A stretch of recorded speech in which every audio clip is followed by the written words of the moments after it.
الرحمن الرحيم. السلام عليكم ورحمة الله وبركاته. إن الحمد لله نحمده ونستعينه ونستغفره ونستهديه ونتوب إليه ونعوذ بالله من شرور أنفسنا ومن سيئات أعمالنا. من يهده الله فلا مضل له ومن يضلله فلا هادي له. أشهد أن لا إله إلا الله وحده لا شريك له إقرارا بربوبيته وتوحيدا، وأشهد أن محمدا عبده ورسوله بلغ الرسالة وأدى الأمانة ونصح الأمة وجاهد فينا حق جهاده حتى تركنا على المحجة البيضاء ليلها كنهارها لا يزيغ عنها إلا هالك. قال الله جل وعلا: يا أيها الذين آمنوا اتقوا الله حق تقاته ولا تموتن إلا وأنتم مسلمون. يا أيها الناس اتقوا ربكم الذي خلقكم من نفس واحدة وخلق منها زوجها وبث منهما رجالا كثيرا ونساء واتقوا الله الذي تساءلون به والأرحام إن الله كان عليكم رقيبا. يا أيها الذين آمنوا اتقوا الله وقولوا قولا سديدا يصلح لكم أعمالكم ويغفر لكم ذنوبكم ومن يطع الله ورسوله فقد فاز فوزا عظيما. فإن أصدق الحديث كتاب الله وخير الهدي هدي محمد صلى الله عليه وسلم وشر الأمور محدثاتها وكل محدثة في الدين ضلالة وكل ضلالة في النار والعياذ بالله. مما بعد. أحبائي أعزني الله وإياكم جميعا. Puja dan puji syukur senantiasa kita panjatkan ke hadrat Allah Subhanahu wa taala yang sehingga detik ini Allah Azza wa Jal masih memberi kita masa, masih memberi kita waktu untuk menebus diri kita, untuk kita tebus diri kita akan apa-apa yang menjadi kekurangan, kesilapan, kealpaan kita selama hidup kita ni. Maka tidak ada lagi hujah bagi kita ke atas Allah Azza wa Jal, di mana di hari hisab kelak, hari perhitungan kelak, kita tak boleh nak kata kepada Allah, ya Allah, engkau tak beri aku masa, engkau tak beri aku waktu. Kita tak boleh nak berkata yang sedemikian. Setelah mana datang kepada kita al-haq, iaitu kebenaran, dan kemudian kita nak justify, mengatakan bahawasanya kita tak ada masa, tak ada waktu. Kerana apa? Kerana kita berlengah-lengah. Kita mengambil, take our own sweet time.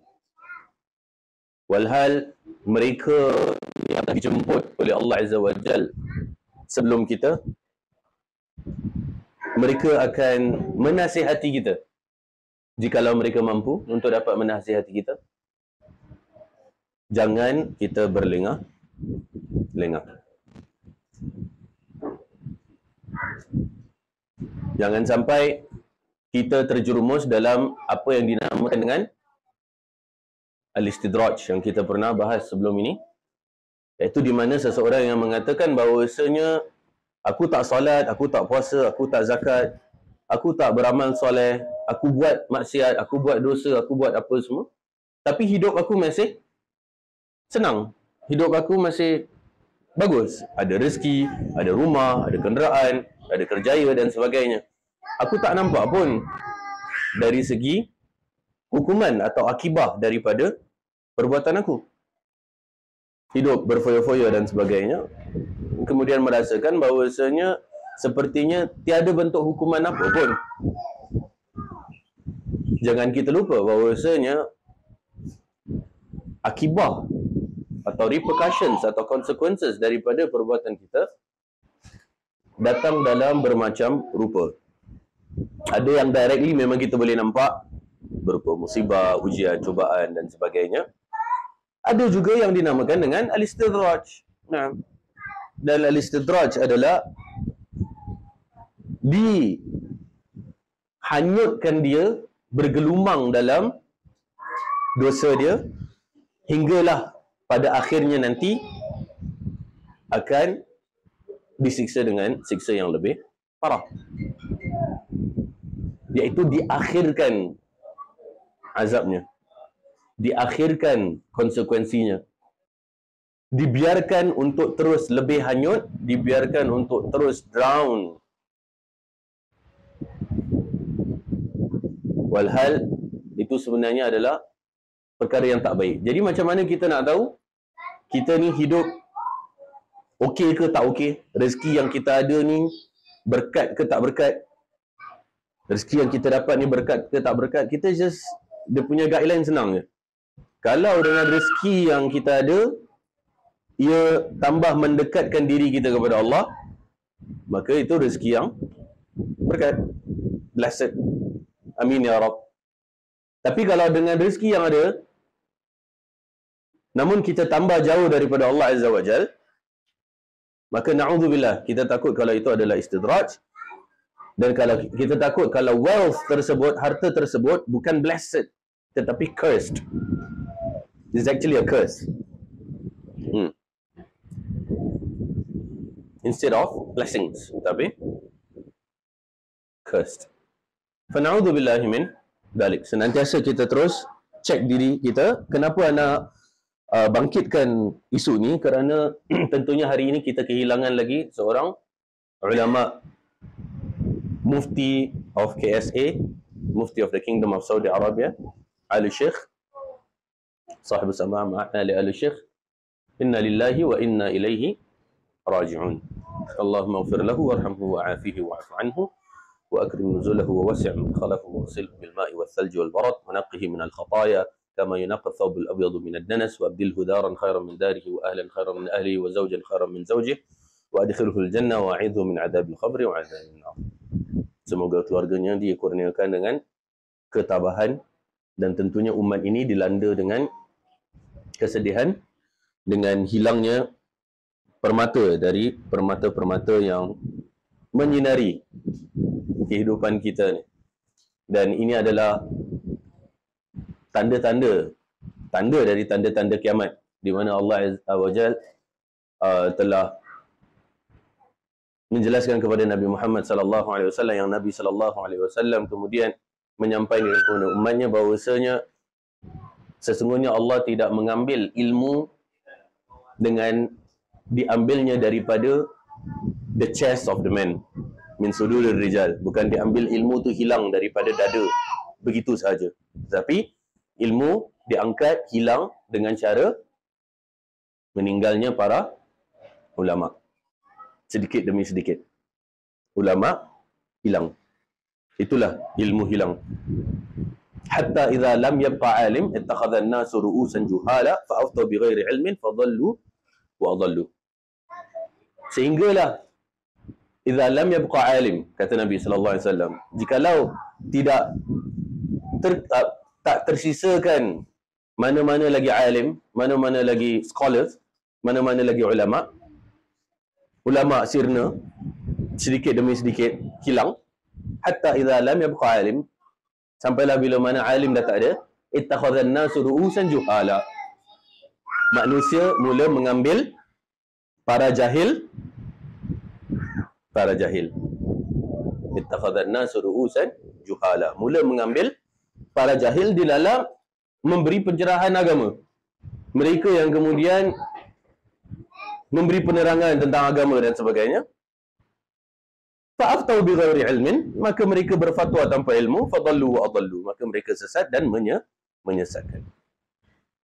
Mereka sesat dan menyesatkan. Dan ini adalah fenomena yang pastinya moga Allah selamatkan kita semua. Jangan sampai kita terfitnahkan dalam agama kita tanpa kita sedari. Na'udzubillahi min dzalik. Ahibbai azani Allahu iyakum jami'an. Kita sambung bacaan kita bagi adab antara suami isteri, dan kemudian pembahasan kita sekarang adalah hak-hak isteri terhadap suami, dan kita berada dalam hak yang ketiga. Qala al-muallif rahimahullahu ta'ala, muallif berkata, nombor 3, mendidiknya untuk menjalankan ajaran-ajaran dan adab-adab Islam serta menghukumnya bila menyelisihinya. iaitu melarangnya berpergian sendirian atau menampakkan wajahnya dan bertabarruj, iaitu bersolek dan berbaur dengan laki-laki yang bukan mahram. Jadi mendidik untuk menjalankan ajaran-ajaran agama, iaitu mentarbiah. Mentarbiah, mendidik menjadi murabbi. Jadi suami ni bukan kata hanya pasangan hidup, isteri, tetapi dia adalah murabbi. Murabbi ni adalah yang mentarbiah. Dan bila mana sang suami mentarbiah isteri, alhasil isteri nanti kemudian akan mentarbiah anak-anak. Kalau suami tak tarbiah isteri, maka anak-anak akan ditarbiah oleh isteri yang tidak ditarbiah sang suami tadi. Betul kita kata bahawasanya madrasah pertama anak-anak adalah sang ibu. Namun jangan lupa, ayah adalah mudirnya. Ayah adalah mudirnya. Ibu-ibu memang kira muallimah, ustazah pertama anak-anak. Tapi ayah mudirnya. Nah, jadi mudir nak kena siapkan para gurunya. Melarangnya berpergian sendirian.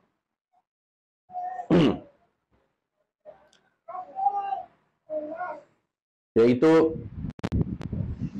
bersafar. Bersafar kecuali dengan mahram. Bersafar kecuali dengan mahram. Kalaupun antum-antum ada yang hantar anak-anak pergi belajar luar negeri misalnya, antum hantar dan antum jemput. Dan pastikan dia tinggal di dalam dom, dalam hostel. Yang mana di dalam dom tersebut, bila antum hantar tu, antum dah beli segala keperluan yang ada. Keperluan yang diperlukan. Pergi supermarket, belilah apa nak beli. Gayung, baldi, sabun, shampoo, apa semua, beli. Bantal dan sebagainya. Kemudian, dia dekat dalam dom, dah. Dia dekat kawasan persekolahan itu sahaja. Dan bila mana nak pulang, antum pergi jemput. Kalau tak, jangan dihantarnya belajar ke luar negeri. Just resort tu belajar di dalam negeri sahaja, di bawah pantauan antum. Kerana na'udzubillah, ada hamba-hamba Allah yang mana mereka, para wanita yang berpergian belajar luar negara, jauh daripada supervision of the father or the brother or the uncle or the grandfather. Lainlah kalau tempat tu ada pakcik, ada datuk kan misalnya. Dia hantar belajar pergi pondok kat Indonesia, kemudian ada pakciknya misalnya. Atau dekat Malaysia ada datuknya, ada keluarga memang mahram untuk cek kan, datang ziarah kan, bawa berpergian bila mana perlu dan sebagainya. Maka bila mana ada berpergian tanpa ada supervision daripada parents, na'udzubillah, berlaku perkara-perkara yang tak diinginkan. Nah, berlaku perkara-perkara yang tak diinginkan. Dan bila ana sebut tentang tak diinginkan tu, dalam erti kata sampai kepada tahap dah terlanjur. Nah, dah terlanjur. Memang perlu untuk dijaga. Dan para gadis, para wanita, mereka ni suka diberi perhatian. Suka diberi perhatian. Sebab tu siapa kalau ada anak gadis, Ana dah pesan sebelum ni, siapa ada anak gadis, dia nak kena selalu puji anak dia. Cakap, anak dia tu cantik lah, pandai lah, kan? Dan sebagainya. Semua dia yang kena puji. Pasal kalau dia tak puji anak gadis dia, and the girl crave for that. Or for the matter of fact, dalam topik kita isteri Nah, isteri pun kita nak puji, dia lah cantik, dia lah pandai, dia lah pandai masak, dia lah wangi, dia lah segala macam lah. Semualah apa yang kita nak cakap kan. Isteri baik, anak gadis baik, kita nak kena banyak, kita kena royal dengan puji-pujian. Kenapa? Kerana wanita ni suka diberi perhatian, suka dipuji. Bila kita tak bagi, dia akan craving untuk mendapat attention dan mendapat praises daripada external sources.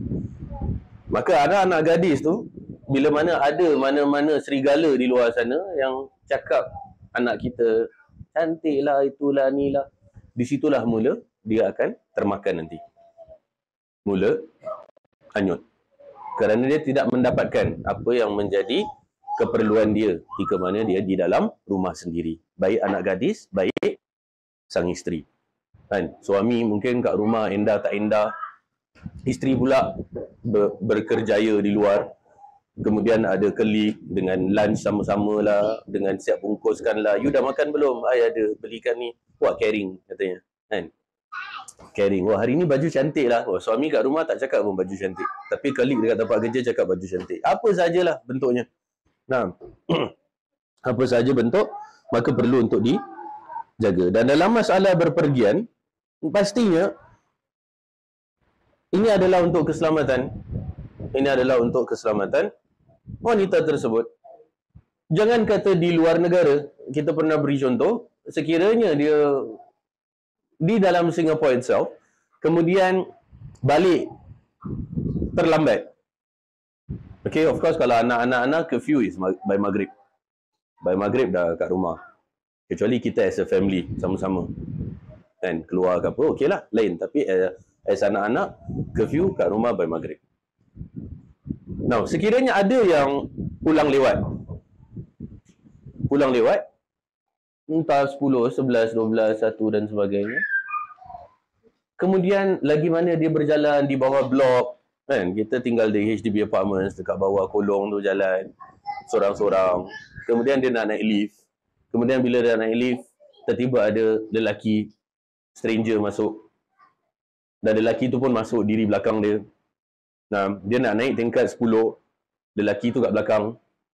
Itu je akan buat hati dia berdegap-degup dengan kuat. Dakduk. Sebab tu dekat lift sekarang kat HDB, dia letak cermin dekat pintu. So kita boleh nampak belakang kita. Kerana banyaknya kes yang berlaku penyerangan bagi wanita-wanita yang mana mereka bersendirian di dalam lift diserang oleh lelaki. Entah itu perompakan atau pelecehan, kan, moles atau pemerkosaan dan sebagainya. Kalaulah sekiranya itu sahaja dapat berlaku dalam negara sendiri, yang mana bapa dia, adik-beradik dia, pakcik dia, datuk dia, semua ada, anak dia semua ada. Apatah lagi bila mana dia berpergian sendirian tanpa ada mahram.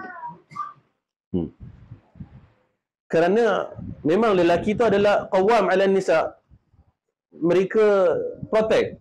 Nah, supposed to protect the ladies. Maka jangan kita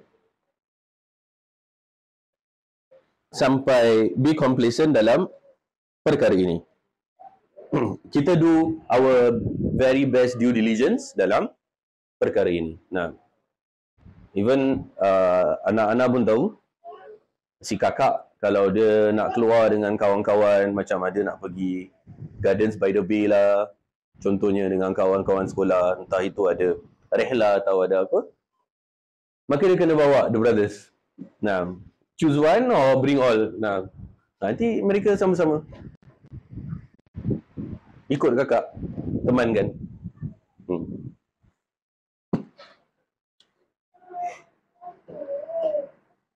Atau menampakkan wajahnya dan bertabarruj dan berbau dengan laki-laki yang bukan mahram. Nah, of course dalam masalah menampakkan wajah, iaitu permasalahan dengan pemakaian purda. Dalam fiqh Hanbali, pastinya ianya wajib kalau dalam fiqh Hanbali. Dan dalam permasalahan ini, ianya lebih dekat kepada sunnah.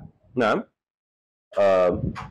di mana Ibnu Abbas radhiyallahu anhuma ketika mana ditanya tentang apa yang boleh tampak dalam solat bagi seorang wanita dan apa yang patut tampak, iaitu wajah dan tangan. Dan itu yang menjadi indikasi. Dan juga ada hadis daripada Nabi SAW bila mana Nabi bersabda kepada Asma binti Abi Bakar, "Wahai Asma,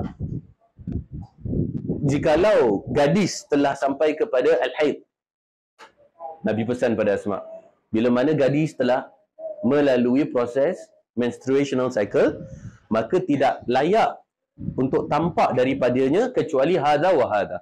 Iaitu Nabi tunjukkan pada wajah dan telapak tangan daripada Nabi. Jadi kenapa kemudian ada mazhab yang meletakkan sampai kepada tahap wajib?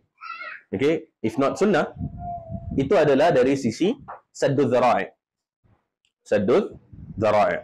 Dalam kaedah usul fiqh ada namanya sadduz zara'i, iaitu menutup pintu-pintu menuju kepada keburukan, kemungkinan keburukan yang berlaku. Maka kalau nak kata dalam konteks, especially di Nusantara ni misalnya, kalau kita kata wajib tak wajib, tapi ianya sunnah, yang mana sangat dianjurkan. Itu adalah kesempurnaan seorang wanita. Dan for the record, wanita yang memakai purda, bila mana solat, kena buka purdanya. Ini untuk lelaki-lelaki yang tak tahulah. Okay? Bagi lelaki-lelaki yang macam curious kan, belum beristeri dan sebagainya. Bila mana nak solat tu, tak boleh solat dengan ada penutup kain di wajah. Iaitu nak kena buka. Untuk bila mana sujud tu, sujud dalam keadaan yang mana solat tadi adalah terbuka wajah dan telapak tangan. Dan perkara ini bukan perkara yang mana satu ini sahaja dalam masalah solat, tapi juga dalam masalah ibadah umrah dan haji. Dalam ibadah umrah dan haji, di mana wanita tidak boleh cover the face and the palms. Nah, kemudian berarti dalam mazhab Hambali tadi yang mengatakan sampai mesti nak kena tutup, akhirnya mereka memberi guidance bahawasanya menggunakan khimar instead of niqab atau purda. Di mana khimar tu adalah suatu yang jatuh. Dia dari atas dia jatuh. Jadi dia macam kain tergantung, macam curtain ni kan, macam langsir, dia tergantung. Tapi kalau pakai purda niqab, even dalam Hambali ketika umrah dan haji tak boleh. Semua agree on that.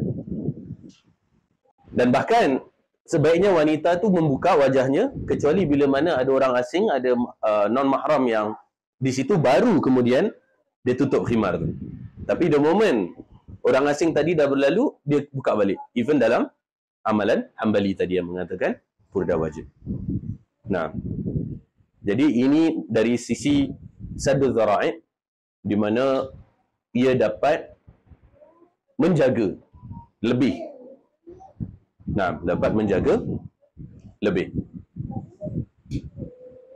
Dan pastinya seperti yang kita selalu bincangkan dalam masalah siapa yang nak kena jaga, wanita yang jaga hijab atau lelaki yang nak kena jaga pandangan. Selalu kan macam itu. Wanita cakap, siapa suruh tengok? Yang lelaki kena tundukkan pandangan. Nah, yang lelaki pula, siapa suruh pakai tak tutup? Nah, memang sengaja nak minta orang tengok. Jadi macam mana? Tak dinafikan bahawasanya dia adalah suatu yang saling melengkapi antara keduanya. Saling melengkapi antara keduanya. Dua-dua harus memainkan peranan. Lelaki ni Allah ciptakan sebagai makhluk yang suka nak menengok. Wanita ni pula Allah ciptakan sebagai makhluk yang suka ditengok. Dia suka dapat attention. Nah, dia suka. Maka sebenarnya kita bukan diuji dengan lawan kita. Bukan. Sebenarnya kita diuji dengan diri kita sendiri. Bila Allah perintahkan untuk melakukan apa yang telah Allah senaraikan sebagai adab tadi, itu sebenarnya suatu yang kita melawan diri kita sendiri, bukan untuk kita nak banding-banding dengan lawan kita. Maksudnya apa tau? Maksudnya macam gini. Bila Allah perintahkan lelaki untuk tundukkan pandangan, itu adalah kita nak kena fulfill perintah tersebut untuk diri kita kerana Allah. Regardless wanita tu tutup ke tak tutup, itu antara kita dengan Allah. Wanita pula, mereka diuji dengan diri mereka sendiri. Apakah mereka tunduk patuh dengan perintah Allah tadi, iaitu untuk berhijab. Regardless whether or not lelaki tengok atau tak tengok. Kerana apa? Kerana lelaki diuji dengan dia suka tengok, maka diuji untuk tundukkan pandangan. Sedangkan wanita suka nak ditengok, maka dia diuji dengan disuruh untuk berhijab. Maka dia adalah suatu yang complement each other, and it is a test in itself, in our own self, bukan terkait dengan lawan kita. Nah, bukan berarti pasal apa? Pasal lelaki ni bila mana disuruh untuk tunduk pandangan, kan ujian untuk diri sendiri kerana dia suka tengok. Okay. Wanita, the thing is, wanita ni kadang kalau dah tutup macam mana pun, lelaki boleh fantasize. Konon dia membayangkan macam mana wanita tu. Jadi it's not salah wanita tu. Wanita tu dah buat dia punya due diligence. Lelaki ni memang macam gitu. Kalau wanita dah tutup pun, dia masih boleh berfikiran macam-macam. Tahu dia fantasize ke, dia ada fetish dia ke, dia ada apa dia kan. Dia fikir-fikir, dia tengah bayangkan dan sebagainya. Apakah wanita itu kemudian bersalah? Tak bersalah lah. Dia dah cover. Lelaki tu masalah dia sendiri. Kerana dia tak tunduk pandangan, dia fail untuk conform to dia punya own ujian. Wanita pula, on the other hand, macam tadi kita cakap, dia nak kena berhijab kerana perintah Allah Azza wa Jal.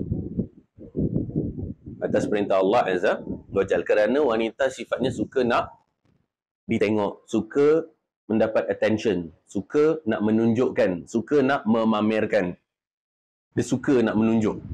Nah, maka di situlah di mana masing-masing kita diuji dengan diri kita masing-masing. So dia tak terkait dengan pihak lawan daripada jenis yang lain. Wallahu a'lam.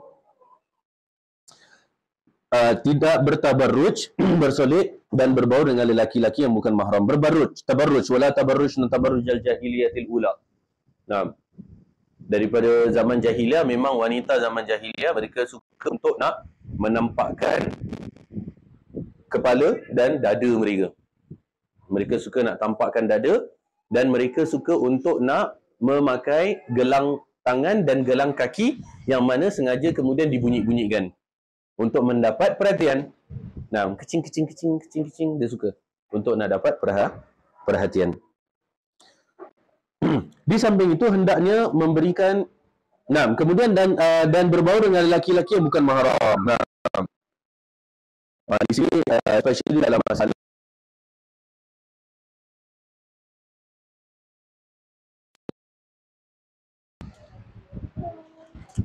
kita berbicara tentang wanita berkerjaya, maka dia ada 3 aspek.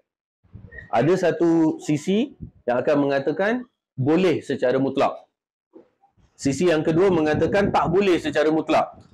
Kemudian ada sisi yang tengah yang mengatakan boleh tapi dengan syarat. Nah, syarat-syaratnya ialah iaitu tidak keluar kecuali berhijab, tidak bertabarruj, tidak bercampur bau dengan lelaki yang bukan mahram. Nah, maka ini semua perlu untuk dijaga. Itu yang menjadi syarat-syarat, guidelines yang menjadi paling tidak titik tengah antara yang melarang secara mutlak atau yang membolehkan secara mutlak. Iaitu dengan guidelines umum bila mana keluar. Jangan pula kemudian ada klik yang sibuk nak hantar isteri balik kerja. Kan? Suami tak boleh ambil. Kemudian ada kawan kerja konon nak berkhidmat kepada isteri tadi, maka berdua-duaan naik kenderaan dihantarnya pulang. Jangan pula sang suami tadi kemudian dengan senyum lebar, dengan berbahagia, terima kasih hantar isteri saya balik lah. Mesti nak kena ada ghirah. Lelaki ni kena ada ghirah. Ghirah ni apa? Ghirah ni ialah mesti ada jealous, mesti ada sifat cemburu. Bukan dia jangan pula berterima kasih dengan kawan kerja isteri tadi, kata terima kasih hantar isteri saya balik. Nah, selalu lah hantar balik. Bukan. Dia kalau gitu nanti dia akan jadi dayuth. Dayuth ni iaitu orang yang tak ada ghirah, iaitu opposite of orang yang ada ghirah, iaitu dia bersifat tak kisah bila mana Misalnya anaknya diboncengi oleh boyfriendnya naik motor berduaan dan sebagainya. Dia biarkan, tak kisah. It's okay. Itu nanti jadi masalah dayuth. Di samping itu hendaknya memberikan perlindungan dan pengayoman yang cukup sehingga tidak membiarkannya merusak akhlak atau agama dan tidak membiarkan sarana untuk berbuat fasik terhadap perintah Allah dan Rasulnya atau berbuat jahat. Kerana suami adalah penanggung jawab istrinya, berkewajiban menjaga dan memeliharanya berdasarkan firman Allah, Ar-rijalu qawwamuna 'alan nisa. Ingat, para suami nak kena kemudian bertanggungjawab di hadapan Allah kelak atas isteri dan anak-anak. Dan pastinya bila mana kita telah amar ma'ruf nahi munkar, kita telah sampaikan, kemudian kita dah ikut kemarin fa'idhuhunna wahjuruhunna fil madaji' wadribuhun, dah ikut semua, tapi isteri masih degil, masih tak nak juga follow, masih tak nak tunduk patuh. Dan antum, Masya Allah, antum masih dikurniakan kesabaran oleh Allah untuk terus berpegang teguh dengan tali ikatan pernikahan tadi itu. Maksudnya dia ton antara isteri yang tak nak, tapi at the same time dia masih sayang, dia masih istiqamah pegang dengan kuat dan sebagainya. Maka pastinya tiada accountability lagi bila mana dia telah amar ma'ruf nahi munkar. Bila dah sampaikan tapi kemudian isteri tadi tak buat atau anak tu tak buat, pastinya seharusnya dia pastikan sampai buat lah. Tapi sampai sudah memang dah, tapi at the same time dia masih nak hold on to the marriage, dia tak nak let go. Dia masih sayang dan amanah ni. Maka pastinya tidak bertanggungjawab atas perbuatan mereka bila mana mereka telah dinasihati oleh sang suami atau sang ayah tadi. Entah mungkin anak bila dah besar tu dia tak nak solat. Kan? Dia keluar kerja, dia balik kerja, dia tak solat. Bapak dah cakap solat. Dari kecil memang dah ditarbiah, tapi akhirnya dia tak solat. Apakah kemudian bapak tu bertanggungjawab atas anak tu tak solat? Dia bertanggungjawab, ya, jikalau dia tak menasihati sama sekali. Dia tak amar ma'ruf nahi munkar. Tapi bila mana dia telah amar ma'ruf nahi munkar, even for once, kerana yang wajib tu adalah yang pertama. Yang wajib tu adalah yang pertama, kemudian selanjutnya ialah sunnah. Untuk dia terus ingatkan lepas tu. Tapi yang wajib tu yang pertama. Masalahnya ialah bila mana yang satu tu pun dia tak buat.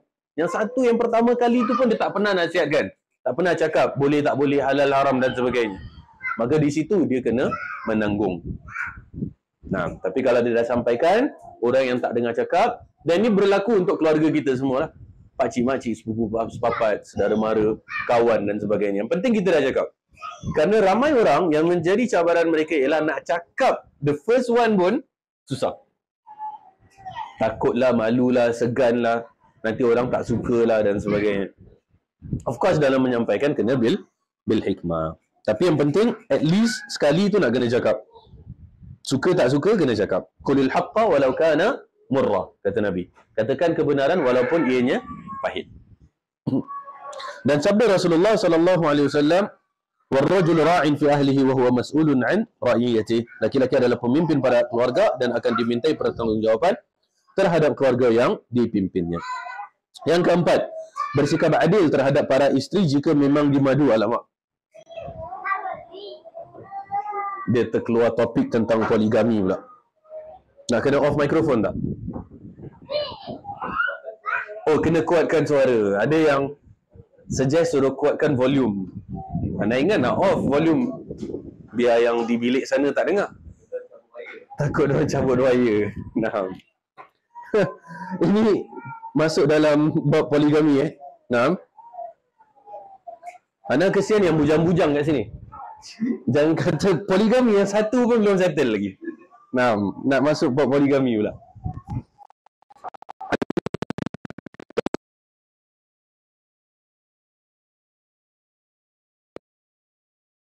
Risaunya bila antum ada crush dengan seseorang, kan? Antum cepat-cepat proceed untuk mengenali, entah itu sendiri untuk jumpa dengan bapa gadis tersebut atau minta perantaraan someone yang antum kenal untuk sampaikan hajat misalnya. Cepat-cepat. Kerana anak takut nanti ada orang lain yang masuk Minang. Dan kalau yang masuk Minang tu bujang lain tak apa. Ini tak, dah lah dia crush dengan gadis tu. Sekali yang masuk Minang, orang yang kira untuk second, third, fourth dia misalnya. Sakit hati ke tak? Mesti sakit hati kan? Nah, kalau yang masuk Minang tu bujang juga, understandable. Ini tak. Untuk dia punya number 2 atau number 3, hantar satu pun belum settle. Nah, maka jangan melambat-lambatkan. Bila mana telah ada kafaah, ada kemampuan, ada kelebihan, maka tidak ada sebab untuk nak menghalang. Nah, tidak ada sebab untuk nak menghalang. Bersikap adil terhadap para isteri jika memang dimadu, iaitu adil dalam memberi makanan dan minuman, pakaian, tempat tinggal dan giliran. Tidak berat sebelah dalam hal-hal tersebut atau curang ataupun aniaya, kerana Allah Azza wa Jalla telah mengharamkannya sebagaimana firman Allah, fa in khiftum alla ta'dilu fawahidatan aw ma malakat aymanukum. Kemudian jika kamu takut tidak akan berdapat berlaku adil, maka kawinlah seorang saja atau budak-budak, iaitu budak di sini ialah hamba, hamba-hamba yang kamu miliki. Rasulullah SAW pun telah berwasiat untuk berbuat baik terhadap isteri sebagaimana sabda beliau, khairukum khairukum li ahli wa ana khairukum li ahli. Sebaik-baik kalian adalah yang paling baik terhadap istrinya dan aku adalah yang paling baik di antara kalian terhadap isteri. Nah, dalam masalah ni, bila mana sebut tentang adil, kita pernah bahas sebelum ni tentang masalah adil. Adil ni bukan bermakna equality. Al-adl bukan bermakna equality. Dia bukan berarti 1, 1, 3, 3 dan sebagainya. Tapi adil ni ialah meletakkan suatu pada tempatnya.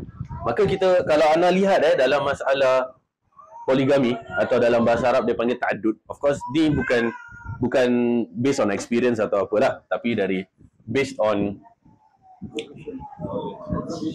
observation. Thank you for that. Kalau nak cari word lambat habis nanti.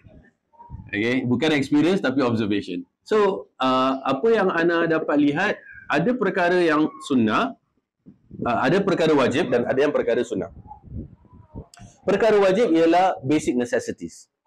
Makan, tempat tinggal, pakaian. Ini semua adalah basic necessities. Maka di sini yang dari sisi adil pada tempatnya. Pada tempatnya ialah jikalau isteri pertama, contoh ada anak 6 orang, kemudian sang suami perlu menyediakan velfire untuk isteri pertama kerana anak 6, suami isteri dah 8 orang, kan perlu 8 seater, entah Starex ke velfire ke kan, Alphard ke atau apalah yang sebagainya. Maka munasabah itu adalah letak pada tempatnya. Tapi kalau isteri kedua, tok anak baru seorang pun nak velfire juga, dia tak mesti. Kerana keperluan pada tempatnya pada isteri kedua tadi bukan velfire, tapi mungkin Honda Jazz ke, atau just a normal sedan yang mencukupi kerana ikut keperluan. Dan isteri pertama misalnya ada rumah EA, executive apartment, ada 5 bilik, 6 bilik. Sedangkan untuk isteri kedua, rumah 3 bilik sudah mencukupi. Belum ada keperluan untuk lebih daripada apa yang diperlukan. Maka dalam masalah wajib itu pada tempatnya. Tapi kalau masalah sunnah, ini di sini anda percaya it's 1 for 1. Maksudnya kita go by value. Sunnah ni maksudnya gifts, hadiah, pemberian lebih daripada yang wajib. Bila mana berkenaan dengan gifts, hadiah, pemberian, maka itu nak kena sama. Paling tidak dia punya value. Kerana ni lebih daripada yang wajib. Contoh, isteri pertama, antum baru belikan baju, kan? Tak tahulah baju apa by Marlina ke atau apa kan. Anda pun tahu sikit-sikit. Yang pertama tu kan. ataupun apa wardah sauda ke kan, misalnya kan. Yang pertama, maka paling tidak sang suami ini of course lebih daripada yang wajib kerana basic baju tu semua dah ada, dah siap, baju, makan, pakai semua dah ada. Ini just lebih daripada apa yang ada. Pemberian, entah belikan beg ke, kasut ke, atau apa ke, maka seyogyanya bagi sang suami dia catat berapa value yang dia habiskan untuk isteri pertama tadi. Yang kemudian nanti bagi isteri kedua dikatakan kamu nak apa, okay? Atau kamu ada quota the value of this much untuk awak nak pilih apa awak nak. That value of the same value. Dia bukan berarti ikut kepada zat benda tu, tapi lebih kepada value. Itu kalau lebih daripada yang wajib. Kenapa? Kerana anda lihat ini adalah perkara yang kita nak kena sama, adil sesama dalam anak-anak kita. Anak-anak kita, kalau benda yang necessity, yang wajib, dia ikut pada tempatnya. Dia bukan berarti value nak kena sama. Kerana apa? Contoh, anak gadis, dia ada dia punya tudung, ada dia punya serkup, ada dia punya baju dalam, ada dia punya jubah, ada dia punya stokin, ada dia punya hand sock. Kemudian ikut color-color masing-masing, ataupun nak matching-matching, tudung kalau baju color lain, baju lain, handbag lain, kasut lain. Sedangkan anak lelaki, campakkan satu baju, satu seluar, settle. Nah, kemudian maaf cakap, anak gadis dia ada dia punya menstruational cycle, ada dia punya pad, kan? Dan segala-gala apa yang lain daripada anak lelaki. Apakah kemudian kita kata berarti tak adil? Tak. Kerana itu pada tempatnya. Walaupun untuk anak gadis tu akhirnya berhabisan tu lebih daripada anak lelaki, kerana memang keperluannya segitu. Dia kena pad. Takkan yang anak lelaki kita kena belikan pad juga. Macam mana pun. Just pasal nak adil. Tak. Pada tempatnya. Tapi kalau gifts, when it comes to gifts, di sini yang sang ayah perlu berlaku adil down to the very value dan to the very thing dan sebagainya. Maka value nak sama antara anak perempuan, anak lelaki. Value dia sama. Walaupun bendanya lain lah, kan? Bendanya lain. Mungkin untuk anak lelaki nak beli tembak-tembak contohnya, kan? Yang anak perempuan pula dia nak beli masak-masak. Bendanya lain tapi value-nya sama, kerana itu adalah berupa gifts. Lebih daripada yang wajib. Maka begitu jugalah dalam masalah at-ta'addud tadi yang Ana sebutkan. Poligami kalau memang wajib, itu ikut wad'u syai' fi mahalli, iaitu meletakkan sesuatu pada tempatnya yang berkesesuaian. Nah, yang ini nak kena ada appointment doktor, yang ini tak perlu appointment doktor. Takkan kita nak kena paksakan dia kena appointment doktor juga pada orang tu sihat just pasal nak adil. Tak boleh lah. So kena pada tempatnya yang berkesesuaian. Tapi kalau gifts above the wajib, di situ nak kena adil. Dan jangan lupa bila mana antum bernikah lebih daripada satu, kita ni bila bernikah, kita bukan hanya bernikah dengan isteri kita, tapi bernikah dengan keluarga isteri kita. So mak bapak dia pun dah jadi mak bapak kita, adik-beradik dia pun dah jadi adik-beradik kita.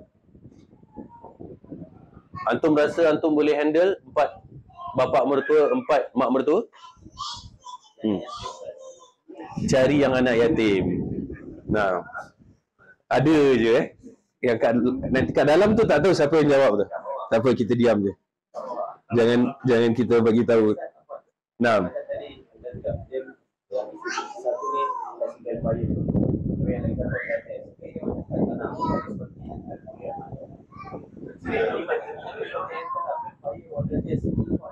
Kira dia punya value lah. Tapi ikut keperluan capacity yang Nah, kalau ada kelebihan, why not? Nah, kalau ada kelebihan, paling tidak yang sekufu, yang sekufu. Subjek tu kemampuan lah. Nah, subjek tu kemampuan. Nah, boleh request, shouldn't be a problem. Nah, even down to the wajib, bila mana value misalnya yang ini EA tapi dekat non-matured estate, maksudnya yang ini 3 room tapi dekat matured estate, prime area, tapi dia punya value pun lebih kurang, walaupun nah. Yang kelima, tidak menyebarkan rahasianya dan tidak menyebut-nyebut aib yang ada padanya.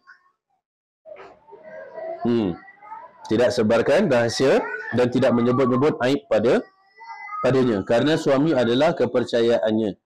Jangan disebutkan aib padanya. Na'udzubillah, you're the worst thing that ever happened to me in my life. Jangan macam itulah.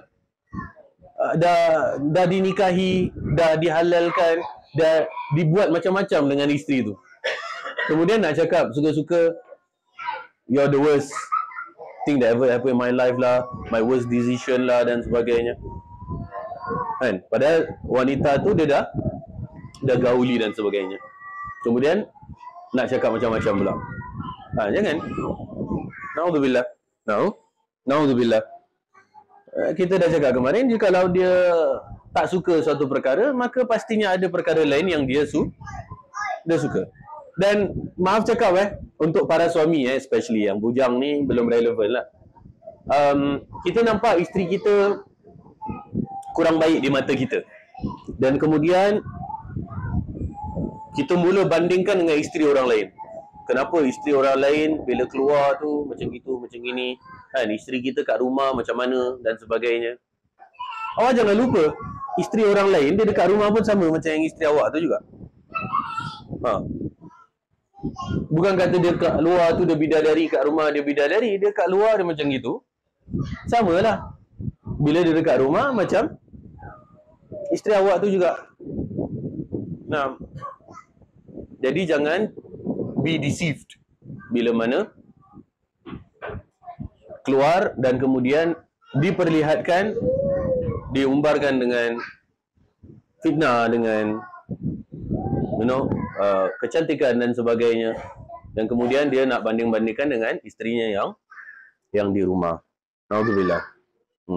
Bahkan ada kaunselor, ni kaunselor cakap, bukan anak kaunselor tu cakap, dia cakap apa tau? Isteri orang lain dekat luar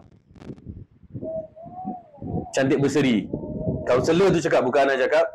Dekat rumah dia cakap dia pelihara anak gorila, dia cakap. Ni kaunselor tu cakap, bukan anak cakap. Kat rumah pelihara anak gorila. Kemudian kaunselor tu cakap, tapi jangan lupa yang isteri-isteri orang tu semua kat rumah pun anak gorila juga.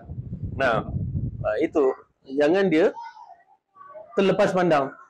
Kerana kalau dia terhanyutkan dengan apa yang menjadi keinginan yang sementara, short term tadi, padahal the game is long, it's a long term game, bukan short term.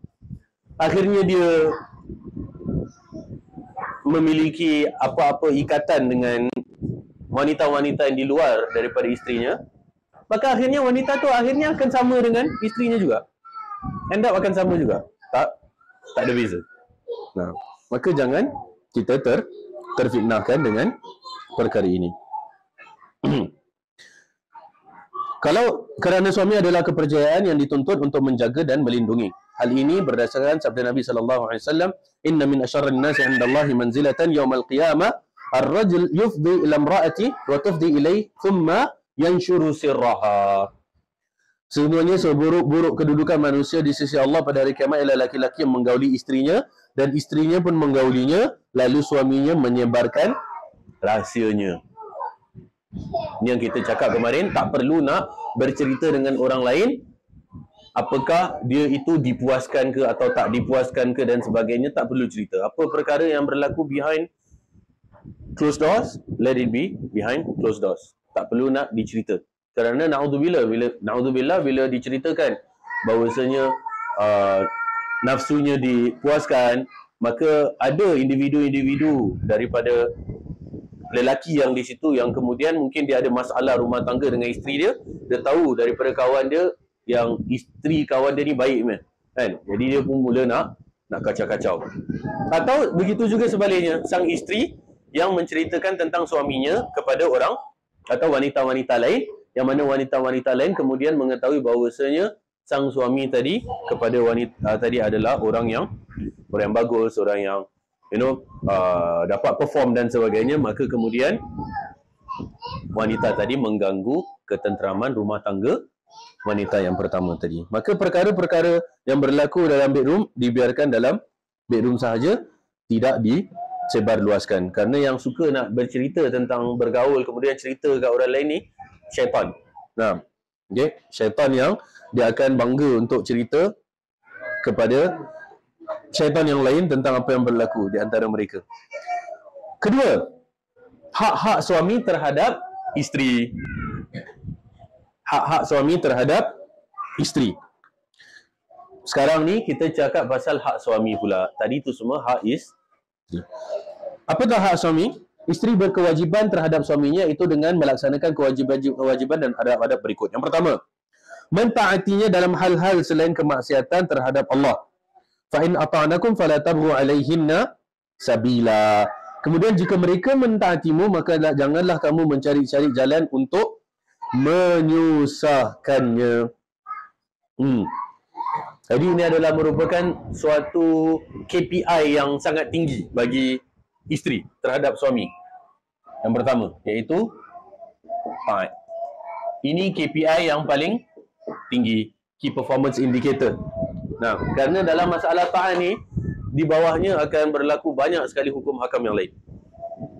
Dan of course dalam masalah taat kita cakap selagi mana dalam perkara-perkara yang selain daripada maksiat. Kalau suami suruh isteri tu mencuri ke, atau suami suruh isteri ambil drug ke, atau apa-apa benda, awak pergilah kerja, walaupun kerja tu yang tak pakai hijab misalnya, yang penting duit masuk dan sebagainya. Jangan. Maka di situ tiada ketaatan kepada suami. Kita tahu kaedah kemarin apa? La ta'ata li makhluqin fi ma'siyatil khaliq. Kaedah kita, la ta'ata li makhluqin fi ma'siyatil khaliq. Tiada ketaatan bagi makhluk di dalam bermaksiat kepada al-khaliq. Tiada ketaatan pada ciptaan di dalam berbuat maksiat kepada pencipta. Ini perkara yang sangat penting, masalah ketaatan. Selagi mana bukan perkara dosa, maka isteri wajib taat pada suami sebagai mana anak-anak taat pada mak bapak. Macam itulah senang cakap. Sebaiknya tak ada hak, tak ada hak. Itu yang terbaik. Sebaiknya. Jadi kalau suami baru balik, kan, isteri misalnya tengah masak ni, tengah nak siapkan makan, kemudian suami balik, tapi dia minta nak ditemani. You datanglah sini duduk dengan I baru balik ni kan. Tak payahlah kat dapur tu dulu. Tak payah tak payah. Just off api kan. Keluarkan biar tak hangus. Kemudian duduk. Entah dia nak bercerita ke, dia nak berkeluh kesah ke, dia nak air ke, dia nak apa ke, dia nak urut ke dan sebagainya. Kemudian nanti bila tiba masa Nadi masak apa? Ada makan apa? I tadi sebenarnya tengah masak, tapi pasal you panggil, I terus jawab panggilan you. Jadi I sebenarnya belum habis masak. Suami boleh marah tak? Suami tak boleh marah, pasal dia yang panggil. Okey, kalau gitu tak apa. You sama masak, I mandi dulu, bersih-bersih dulu, baru ganti kita makan sama-sama. Tapi kalau suami balik, kemudian dia panggil isteri, you come lah sini duduk dengan I, kan? I tengah goreng ikan ni, nanti hangus ni, nantilah tunggu kejap lah, gini-gini, macam-macam, kan? Dia tak terus jawab tau. Dia pergi buat benda-benda yang lain. Tapi pada ketika itu, apa yang sedang diperlukan yang oleh sang suami, iaitu kehadiran dia. Jadi pasal benda tu, senario A dengan senario B, senario A manis je, semua tak ada masalah. Tapi senario B, kejap lah tengah tengah nak pindahkan washing machine daripada washing machine nak pergi dryer misalnya. Kejap lah, nantilah, itulah, ni lah. Lepas tu kadang nanti misalnya dah habis anu baju, dia pergi buat benda lain pula. Kemudian nanti dia pergi buat benda lain pula. Melere-lere. Kan? Suami tu akhirnya dah panggil sekali, 2 kali, dah. Lepas tu dia dah tak panggil dah. Nah. Lepas tu nanti dia jadi masam. Keadaan dah keruh nanti. Padahal simple je. Kalau suami panggil, tengah anu baju pun, tinggalkan. Nah. Kalau suami kata, mana baju I nak pergi kerja? Oh, I tengah anu baju, you panggil tadi. Nah. Kalau you nak, sekarang I anukan lah. Tengah nak gosok, baru on switch kan, setrika baru panas. Suami panggil, you sini kan? Off setrika tu, tak ada masalah. Selagi mana bukan dalam masalah dosa. Kalau masalah dosa, tak patut untuk taat. Tapi kalau selagi mana luar daripada perkara dosa, maka terus.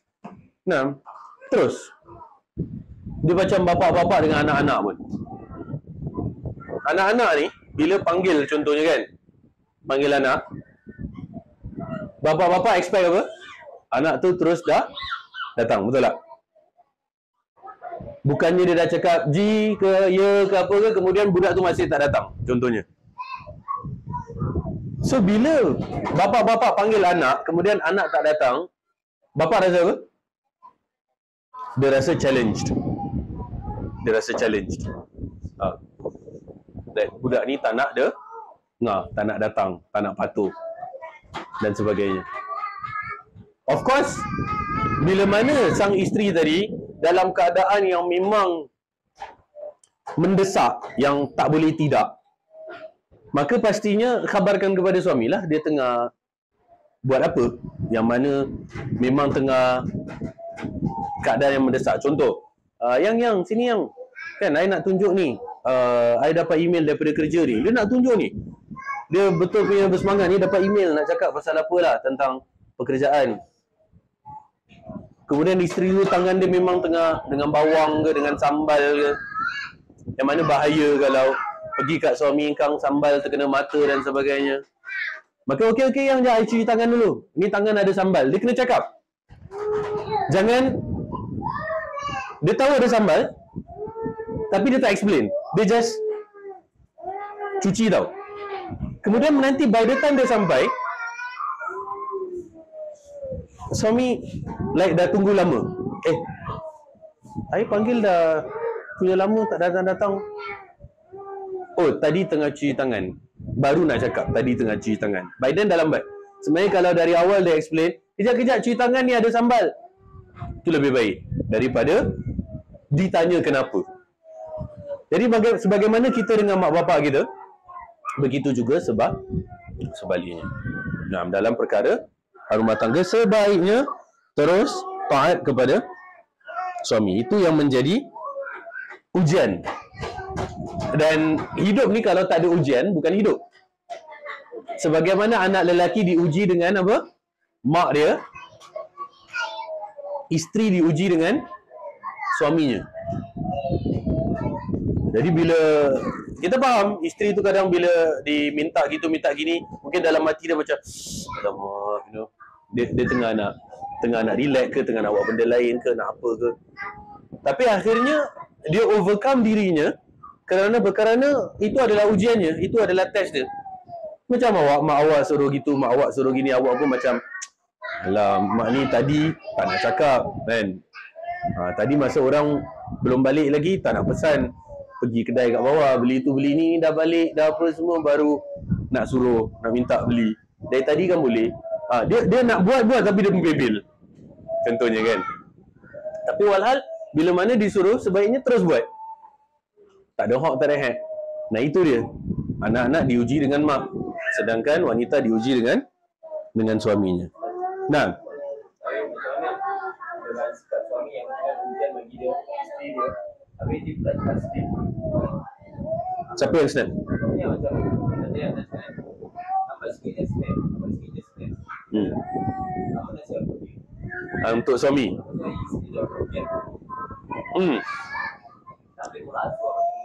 Si suami yang cepat trigger. Memang bila mana kita bicara tentang sifat rahmat, sikap afu, sikap kasih sayang, itu yang lebih kuat kepada yang lebih siapa yang di bawahnya. Sebagai contoh, ayah kepada anak, dia ada sikap afu, sikap sayang, sikap maaf dan sebagainya. Maka begitu juga suami kepada isteri. Maka kalau kita nak dikategorikan sebagai seorang yang afu, sebagai seorang yang baik, yang santun, maka kita perlu main peranan, iaitu dalam mengawal emosi.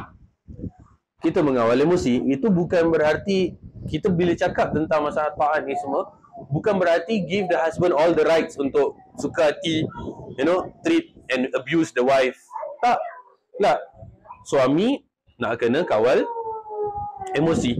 Dan kalau perlu, misalnya dia adalah orang yang baran, orang yang hot temper, kalau perlu jumpa kaunselor, jumpa kaunselor. Kalau dia kena jumpa terapi, jumpa terapi.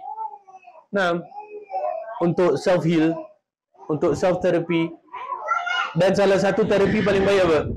Belajar agama sebenarnya. Orang yang sebelumnya keras, bila mana dia banyak baca ayat-ayat Quran, dia banyak baca hadis-hadis, maka hati dia akan lama-lama tambah lunak, tambah lembut. Tambah lunak, tambah lembut. Akhirnya bila dia, walaupun dengan segala perkara-perkara yang tak baik berlaku dalam hidup dia, tetapi kerana faham ayat, faham hadis, dia tetap bakti pada ibu bapa dia, dia tetap baik pada orang-orang, dia tetap sayang, santun dan sebagainya. Walaupun dengan segala apa, dia boleh jadi villain kalau nak, istilahnya lah, pasal dia punya past. Kalau nak, dia boleh choose untuk jadi villain. Tapi dia tak jadi villain kerana apa? Kerana selalu disirami dengan ayat-ayat Al-Quran dan hadis-hadis Nabi. Maka dia choose untuk to be in control of himself. Dia tak nak lose control, tapi dia in control of his emotion. Dan itulah sebenarnya lelaki yang kuat. Lelaki kuat, kata Nabi apa? Siapa tahu hadisnya? Laisa syadidu bisar'a, innama syadidu alladhi yamsiku nafsahu 'indal ghadab. Nabi SAW sebut, bukanlah seseorang yang kuat ialah seorang yang pandai bergusti, pandai wrestling, dikalahkan rival dia dan sebagainya. Laisa syadidu bisar'a, bukanlah yang namanya kuat tu ialah orang yang dapat menumpahkan rival dia, jatuhkan rival dia, bukan. Innama syadidul ladzi yamsiku nafsahu 'indal ghadab. Orang yang kuat yang sebenar ialah orang yang dapat mengawal emosi dia ketika dia sedang marah. Itu yang kuat. Jadi kalau hantar badan muscular sado macam mana pun, tapi hot temper, tak pandai kawal emosi, berbanding orang yang cekeding, kudut kerengkik, tapi dia mampu untuk kawal emosi, yang tu lebih kuat daripada bandingkan orang yang muscular. Itu yang merupakan definisi Nabi SAW tentang seorang lelaki yang kuat, iaitu mampu mengawal dirinya ketika dalam keadaan marah.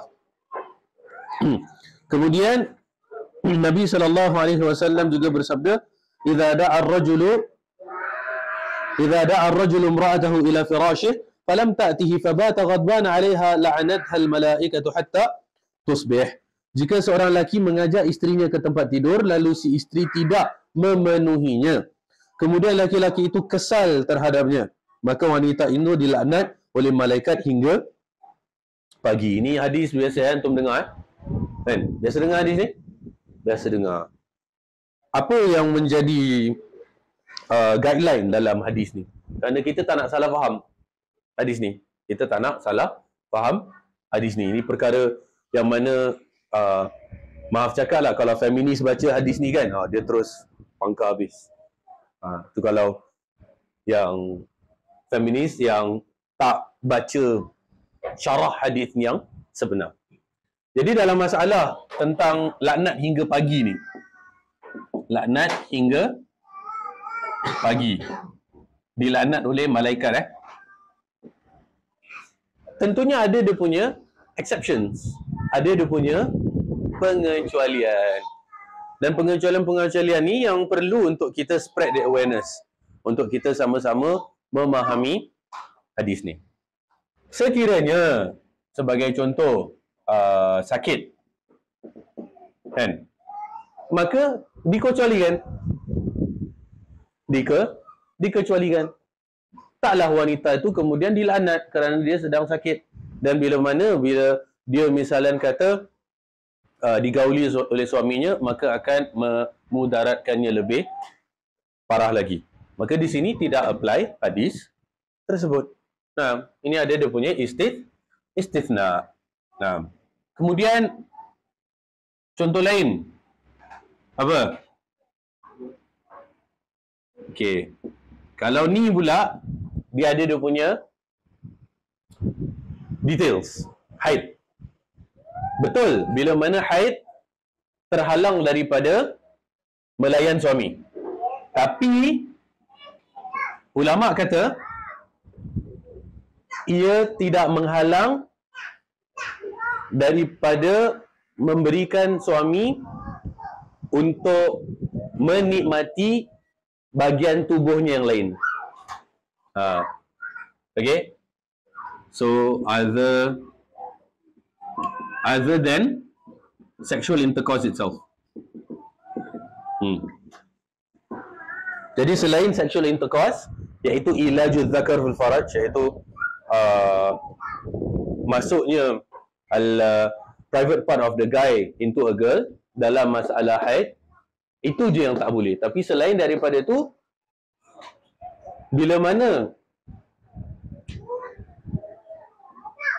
dimintanya akan pelayanan misalnya selain daripada ini, maka dianjurkan untuk memberikan untuk sang suami dapat menikmati apa yang selain daripada sexual intercourse itself. Kemudian yang menjadi exception juga apa? Ini masuk dalam sakit jugalah. Okay, stres berat lah. Stres berat yang mana ianya akan mengakibatkan wanita itu tidak intimate dengan suaminya. Kerana bila fikiran dia sangat stres, kadang other parts of the organs, other parts of the body function does not function. Jadi bila mana dipaksakan untuk buat, maka itu akan memudaratkan. Kerana badan kita ni kadang saling terkait antara satu dengan yang lain. Padahal sakit gigi, tapi kepala pun pening, contohnya. Maka bila mana dia stres berat yang mengakibatkan kepada dia tak dapat nak intimate, maka di sini dikecualikan juga. Dia bukan sekadar alah tak ada mood lah gitu, bukan gitu je. Kalau setakat tak ada mood je, itu bukan alasan lah. Tapi kalau kata stres berat, entah mungkin, antum bayangkanlah, pagi tadi dia baru kematian bapaknya, kan? Ayahnya baru meninggal pagi tadi, malam suami minta. Patut ke tak patut? Kan, yang bujang pun giring kepala. Nah, kesiankanlah budak tu. Kan, dia tengah sedih, dia tengah grief, dia tengah mourn. Awak ingat dia akan ada 100% untuk nak layan awak? Of course tak. Dia tengah bersedih, kan? Kena faham lah. Orang tu tengah grieving, tengah sedih dan sebagainya. Nah, tapi kalau isteri yang minta tu lain lah. Okay. Suami sampai cakap, you betul ni. Kan? Kemudian exception yang lain, sedang berlaku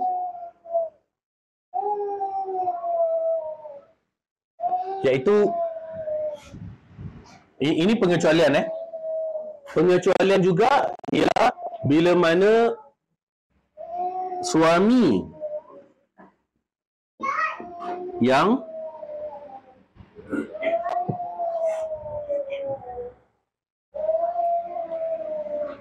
melakukan dosa besar.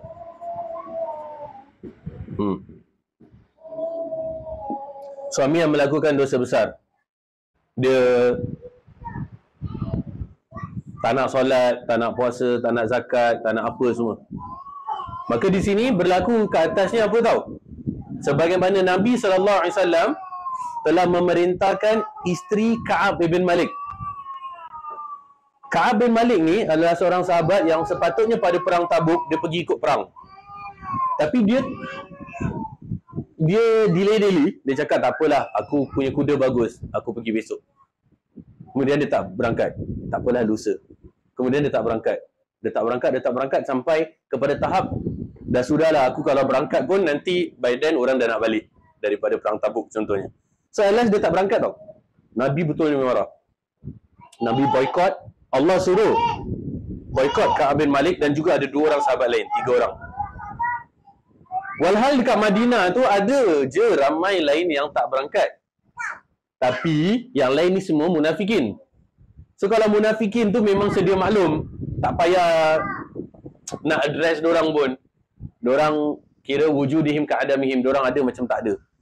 Tapi yang 3 ni kena boykot oleh Allah dan Rasul dan juga kaum muslimin semua. Tidak berbicara dengan mereka, tidak berdagang dengan mereka, tidak beri salam, tidak apa semua, tak. Even isteri pun Nabi suruh boykot si Ka'ab bin Malik. Kenapa yang 3 ni kena boykot, yang lain tak? Pasal memang mereka sahabat sejati, sahabat of the Prophet SAW, companions. Sebab tu bila mereka melakukan suatu perkara yang tak baik, maksudnya apa tahu? It was the last thing expected for it to happen from you. Now, you're supposed to be the last person for this thing to happen. Aku tak expect kau yang buat benda ni, macam gitu. So 3 sahabat dia kena boykot. Munafikin yang lain dibiarkan. Walaupun diorang tak ikut berangkat perang. Pasal mereka kira sedia maklum, biarkan. Tapi yang 3 ni kena. So, di sini pengecualian di mana isteri kalau tak nak pasal suami melakukan dosa besar. So kalau nak bawa pergi mahkamah, kan? Hakim tanya, kenapa? Isteri suami saya kan suruh dia puasa bulan Ramadan, tak nak. Dekat rumah dia makan minum, dia suruh saya masak lagi dia. Jadi bila dia nak minta saya untuk layan dia malam, saya tak nak lah. Kat situ tak salah. Nah, kat situ tak salah. Nah, ini ada beberapa pengecualian. Kemudian apa? Ini yang tadi kita cakap.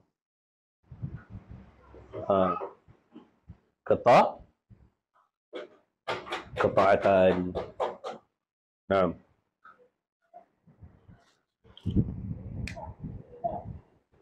Penat tak ada. Kejap. Ini sekarang taat ni kenapa? Taat ni ialah kerana suami tidak menafkahi.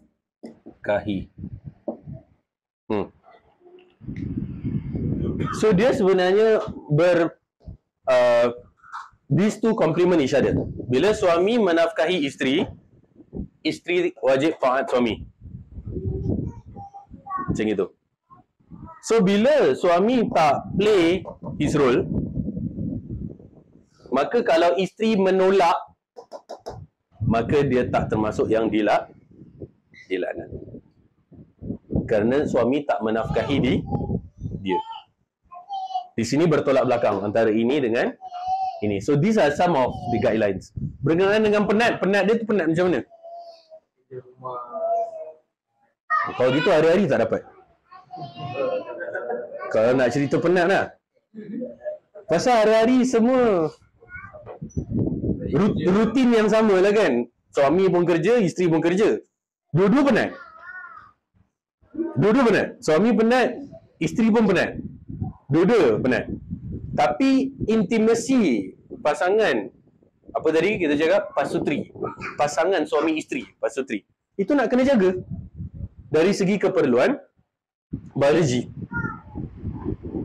keperluan perut, makan, minum apa ni semua okey lah. Nah, tapi keperluan biologi. Sebab tu katanya kalau nak keep a man loyal, kan? Ini maaf cakap ni dalam bahasa Inggeris lah katanya. Keep his stomach full and keep his balls empty. Ini pepatah dalam bahasa Inggeris lah mengatakan macam gitu. Kalau nak suami tu loyal, keep his stomach full and keep his balls empty. Maka dia akan loyal. Suami kira dia, lelaki ni dia tak banyak angkara, dia tak banyak kerena. Dia just hidup simple. Kan, makan ada, pakai ada gitu, suami isteri baik, anak-anak okey. Dia tak ada apa-apa nak cari masalah dekat luar. Selagi mana kalau dekat rumah semua steady, insya-Allah. So dari segi penat, kalau misalnya kata rewang, once in a while punya benda, rewang, misalnya isteri tu adik dia majlis kahwin, kemudian dia tolong rewang, potong bawang, kan, siang ikan, kopek ayam, apa, cabut bulu ayam ke apa ke semua. Penat yang once in a while, yang memang penat lah, orang tahu penat. Pindah rumah contohnya, kemas kotak dan sebagainya, benda yang luar. Di situ berarti dia boleh masuk dalam sinilah. Kerana dia bukan, wanita ni dia bukan, sebenarnya dia bukan physical, tapi dia more to psychological and mental. Nah, jadi bila dia penat, baik physical atau baik mental atau apa, di situ yang suami kena sedia maklum lah. Kena sedia maklum. Tapi kalau sekadar memang rutin harian, kan, suami kerja, isteri pun kerja, suami nak kena meet the KPI dekat tempat kerja, fulfill all the job scope yang ada, isteri pun membantu suami dengan apa-apa kerja rumah yang ada, maka semua sama-sama penat. Tapi kalau asyik tak jadi je, then dia punya intimacy nanti akan be compromised. Dan bila compromised, masalahnya kita nak tahu kenapa Allah buat macam gini. Ini kerana Allah betul-betul sayang wanita. Allah sayang wanita dan Allah buat perintah ni kerana bila Allah ciptakan lelaki, memang Allah dah tahu apa memang keperluan lelaki tu. Dia benda yang kira tak boleh tidak. Kecuali bila mana ada exceptions ni lah. Oh ya, lagi satu, ni lagi satu tambahan qada Ramadan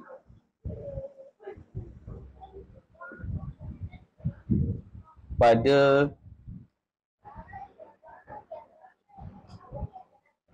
kira detik-detik akhir sebelum next Ramadan. Kira dekat Rajab, Syaban kan, dia nak puasa. Maka di situ suami pandai-pandai lah adjust sikit schedule kan. Takkan siang pun nak minta, malam sudahlah. Malam tak ada masalah. Ini tahu orang tu tengah nak qada Ramadan dah lah, dah nak dekat Ramadan next one, tengah bulan Rajab, Syaban, dia nak qada. Sang suami siang pun nak minta juga, nak minta jatah. So these are some of the guidelines yang menjadi pengecualian dalam masalah ni. Kemudian Nabi SAW bersabda, "Lau kuntu amiran ahadan an yasjuda li ahadin la amartul mar'ata an tasjuda li zawjiha." Seandainya aku dibolehkan memerintahkan seorang bersujud kepada orang lain, pasti aku perintahkan wanita untuk bersujud kepada suaminya. Ini dalam erti kata sebagai bentuk kewajiban taat kepada suami tadi. Dan menyanjungi dan menyayangi. Memelihara harga dirinya dan menjaga kehormatannya, menjaga harta dan anak-anaknya serta urusan rumahnya. Hari ini berdasarkan firman Allah Azza wa Jalla, "Fasalihatu qanitatun hafizatun lil ghaibi bima hafizallah." Sebab itu, maka wanita yang salihah ialah yang taat kepada Allah, lagi memelihara diri ketika suaminya tidak ada, oleh kerana Allah telah memelihara mereka. Dan sabda Rasul sallallahu alaihi wasallam, "Wal mar'atu ra'i'atun ala baiti zawjiha wa waladihi." Dan wanita adalah pemimpin dalam rumah suaminya dan terhadap anak-anaknya. There's only so much yang seorang father can do with regards to the children. Kerana secara lumrah lelaki lebih banyak masa di luar daripada di dalam rumah. Akhirnya sang isteri yang bersama anak tu almost 24 hours.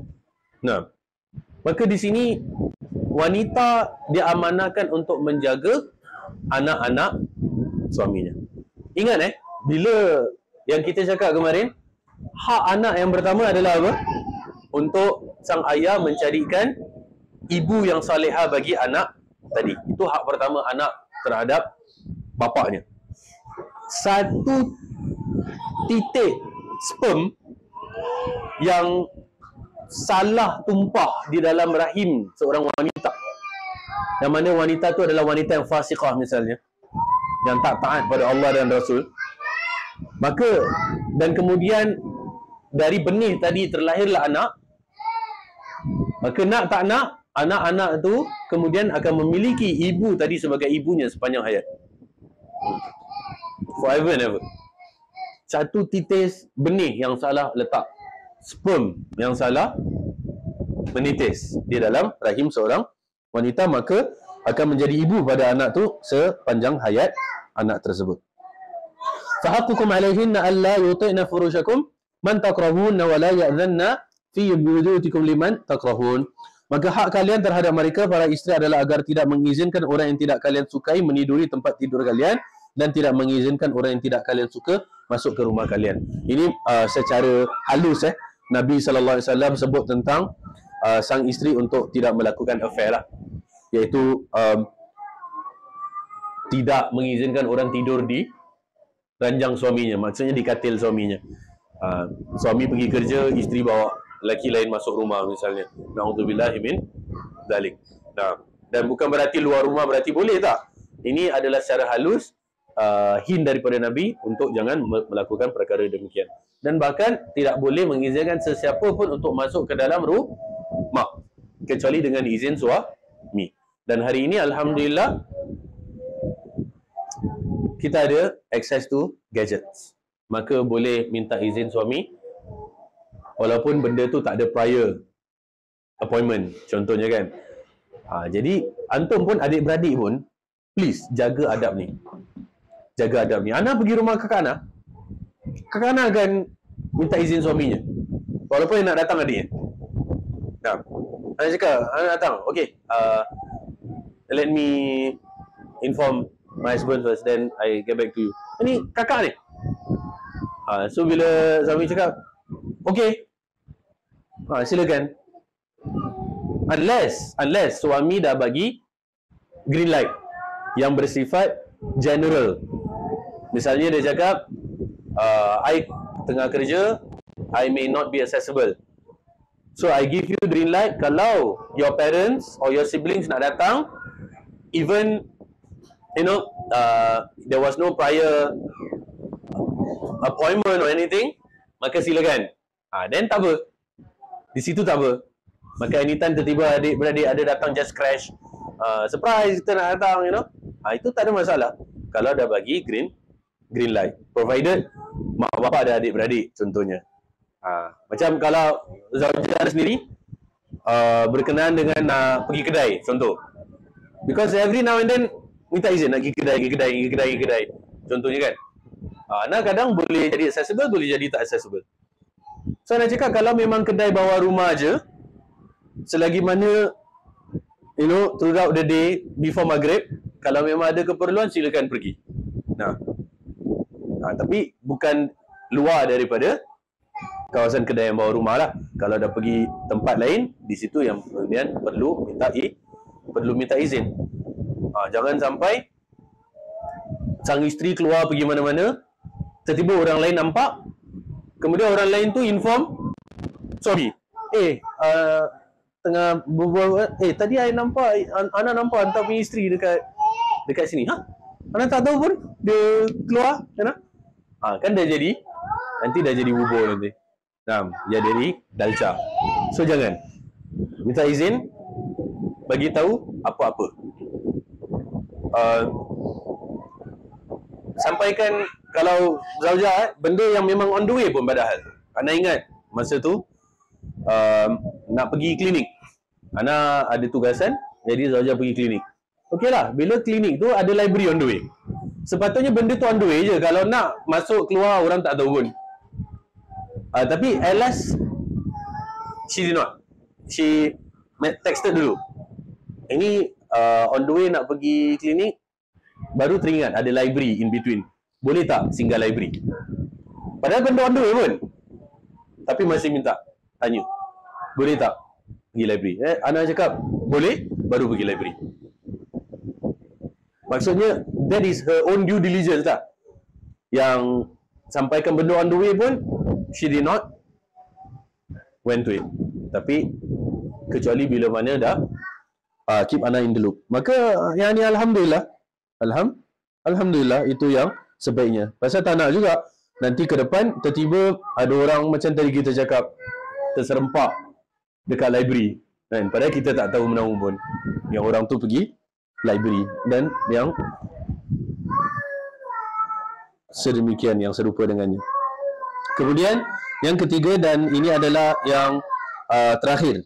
Nah, tetap tinggal di rumah suami sehingga tidak keluar rumah kecuali dengan izin dan kerelaan yang disertai dengan menundukkan pandangan. Jadi isteri tadi menundukkan pandangan, merendahkan suara, menahan diri dari berbuat buruk, memelihara lisan dari perkataan kotor, senantiasa memperlakukan kerabat suami dengan baik sebagaimana sikap suami terhadap mereka. Kerana tidaklah seorang isteri dianggap telah berbuat baik terhadap suaminya kecuali jika ia berbuat buruk terhadap orang tua dan kerabat suami. Kalau dia tak baik dengan keluarga suami, maka dia tak baik dengan suami. Begitu juga sebaliknya, suami nak kena baik dengan keluarga isteri. Kalau tak, dia berarti tidak baik dengan isteri dia. Berkenaan dengan memelihara lisan dan merendahkan suara, ini adalah bila mana berbicara dengan ajnabi, dengan non-mahram, maka dengan sekadar keperluan dan jangan dengan suara yang manja-manja dan yang mendayu-dayu. Jangan. Jadi kalau angkat telefon, Waalaikumsalam, ya, siapa? Abang tak dekat rumah. Tak boleh macam tu. Okay? So macam, Assalamualaikum, ya, saya tak ada kerja. Okay, terima kasih. Dah. Tak ada macam nak mendayu-dayu, nak manja-manja. Baik dekat telefon ke, dekat pintu ke, dekat pasar ke, dekat mana pun.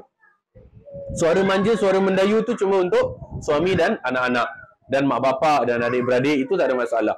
Tapi ajnabi, non-mahram, sampaikan kepada suara perlu untuk dijaga. Allah berfirman, waqarna fi buyutikunna wa la tabarrajna tabarrujal jahiliyatil ula, dan hendaklah kamu tetap di rumahmu dan janganlah kamu berhias dan bertingkah laku seperti orang jahiliah yang dahulu. Tadi yang kita katakan, mereka suka menampakkan perhiasan mereka, rantai mereka, kemudian gelang tangan, gelang kaki dan sebagainya. Kemudian Allah berfirman, fala takhdha'na bil qawli fayatma'u alladhi fi qalbihi marad. Maka janganlah kamu tunduk dalam berbicara sehingga berkeinginanlah orang yang ada penyakit dalam hatinya. Okey, jangan bermanja-manja suara. La yuhibbullahu al-jahra bis-su' min al-qawli illa man dhulim. Allah tidak menyukai ucapan buruk yang diucapkan dengan terus terang kecuali orang yang dianiaya. So kadang kalau ada benda yang tak disukai, jangan bersikap berseluruh terus nak ni terus terang cakap lah kan? Terus terang cakap lah, ni nak be frank lah, nak be transparent lah, kemudian dia cakap benda yang menyakitkan hati. So sebaiknya dalam mana berbicara tu beralas. Ini adalah perintah Allah. Kecuali orang yang dizalimi, maka dia mengadu ke pihak hakim tentang perkara kezaliman, barulah kemudian dia berterus terang. But otherwise, kita perlu menjaga kata-kata kita. Wa qul lil mu'minati yaghdadna min absarihinna wa yahfazna furujahunna wa la yubdina zinatahunna illa ma dhahara minha. Katakanlah kepada wanita beriman, hendaklah mereka menahan pandangan mereka dan memelihara kemaluan mereka, dan janganlah mereka menampakkan perhiasan mereka kecuali yang biasa nampak darinya. Nabi bersabda, khairun nisa'i allati idza nadharat ilaiha sarratka wa idza amartaha ata'atka wa idza ghibta 'alaiha hafizatka fi nafsiha wa malika. Masya-Allah, tabarakallah. Sebaik-baik wanita adalah wanita yang apabila engkau memandangnya, maka ia akan membuatmu merasa senang. Apabila engkau menyuruhnya, dia mematuhi. Dan apabila engkau tidak berada di sampingnya, dia memelihara hakmu pada dirinya dan hartamu. Sabda Nabi SAW yang lain, la tamna'u ima Allahi masajid Allah. Janganlah kalian melarang hamba-hamba Allah yang perempuan untuk mendatangi masjid-masjid Allah. Kalau memang dia nak pergi masjid untuk solat, dia nak pergi untuk taklim, kelas dan sebagainya, maka jangan dilarang.